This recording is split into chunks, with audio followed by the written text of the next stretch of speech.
Dan di antara doa yang perlu kita renungkan selain ya muqallibal qulub tsabit qalbi ala dinik, ya Allah tegarkanlah hatiku. Jadi ini doa serius ya, karena memang hati kita ini sangat mudah berubah. Demi Allah hati kita sangat mudah berubah. Gara-gara nonton sedikit kita bisa berubah hati kita. Gara-gara dengar sedikit bisa berubah. Jadi berdoa agar hati kita dijaga oleh Allah Subhanahu wa taala. Yang kedua, doanya adalah ya musarrifal qulub, sarrif qalbi ala taatik, ya.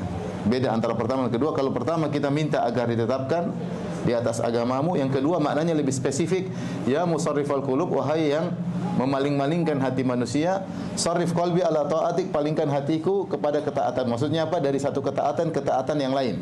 Jadi kalau kita dari satu baca Quran kita pingin sedekah, dari sedekah kita pingin salat malam kita pingin silaturahmi.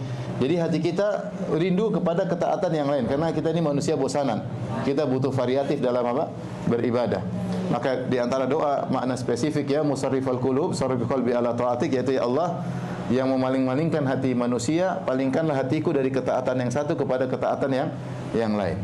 Ini harus kita serius berdoa agar kita tidak ditimpa dengan penyakit bosan, penyakit yang berbahaya yang menyebabkan futur.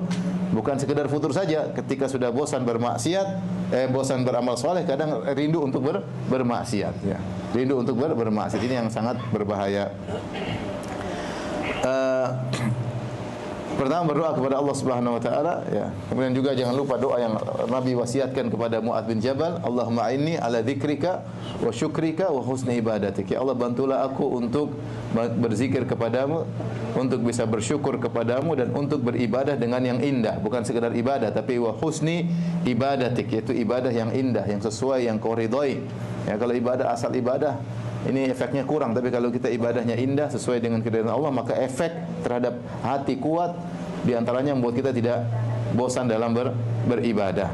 Dan ini kita seriusin ketika kita berdoa fi duburi kulli salat, ketika dubur salat. Ada yang mengatakan setelah salat, dalam zikir salat kita doa ini, atau sebelum salam. Ada dua pendapat di kalangan para ulama tentang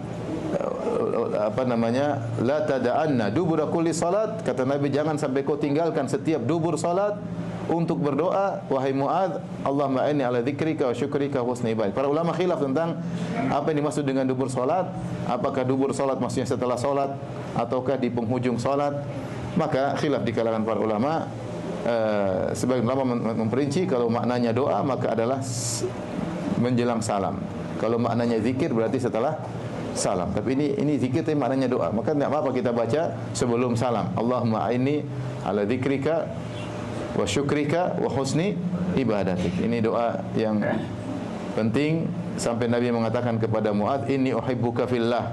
Sungguhnya aku mencintaimu karena Allah. Dan konsekuensi saya cinta engkau karena Allah, jangan tinggalkan doa ini. Menunjukkan doa ini sangat urgent, sangat penting, di antaranya untuk mencegah kita bosan atau futur.